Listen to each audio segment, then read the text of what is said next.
ఒకప్పుడు ఒక ఊరిలో ఒక మహా పండితుడు ఉండేవాడు. ఒకరోజు ఆ పండితుడు పడవలో ఒంటరిగా ప్రయాణం చేస్తున్నాడు. కాలక్షేపం కోసం కావాలని పడవ నడిపేవాడిని ఆట పట్టించాలని అతనితో మాట్లాడడం మొదలుపెట్టాడు. పండితుడు పడవ నడిపేవాడికి తన అపారమైన జ్ఞానాన్ని చూపించాలనుకున్నాడు. ఆ పడవ నడిపేటటువంటి వ్యక్తిని ఉద్దేశించి, అబ్బాయ్, నీకు వేదాలు తెలుసా అన్నాడు. దానికి ఆ పడవ నడిపేవాడు, లేదు బాబు గారు, మా ముత్తాతలు తాతలు మా అయ్య అంతా పడవ నడుపుని జీవించాం, మాకు ఇది తప్పితే మరేదీ రాదు అని వినయంగా సమాధానం చెప్పాడు.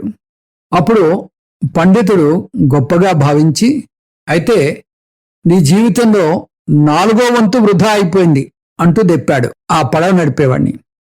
కాసేపు అయింది. పండితుడు మళ్ళీ ఆ పడవ నడిపేవాడితో, నీకు రామాయణ భాగవతాలు తెలుసా అని ప్రశ్నించాడు.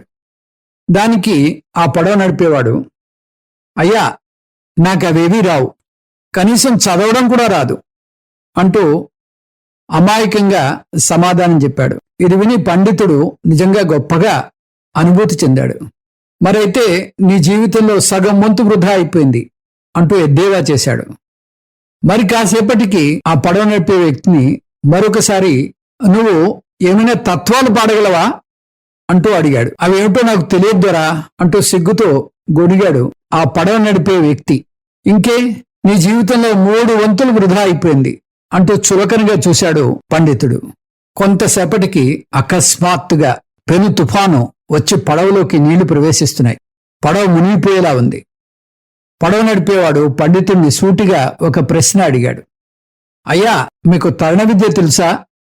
దానికి పండితుడు, లేదు, నాకు తరణ విద్య అంటే ఈత తెలియదు, అయినా నాకెందుకు తరణ విద్య అన్నాడు గర్వంగా. అప్పుడు ఆ పడవవాడు, అయ్యా, నాకు వేదం తెలియదు, వేదాంతాలు తెలియవు, కానీ నాకు తరణ విద్య తెలుసు, కాబట్టి నన్ను నేను రక్షించుకోగలను.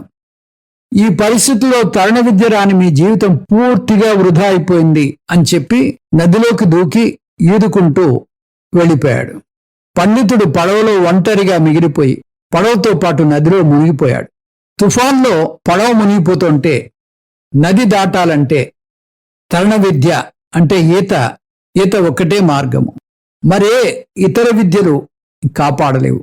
అలాగే సంసారం నుంచి బయటపడాలంటే బ్రహ్మ విద్య లేదా ఆత్మ విద్య మాత్రమే కావాలి. మరి ఏ ఇతర లౌకిక విద్యలు పనికిరావు, ఉపాసనలు పనికిరావు, కర్మలు పనికిరావు.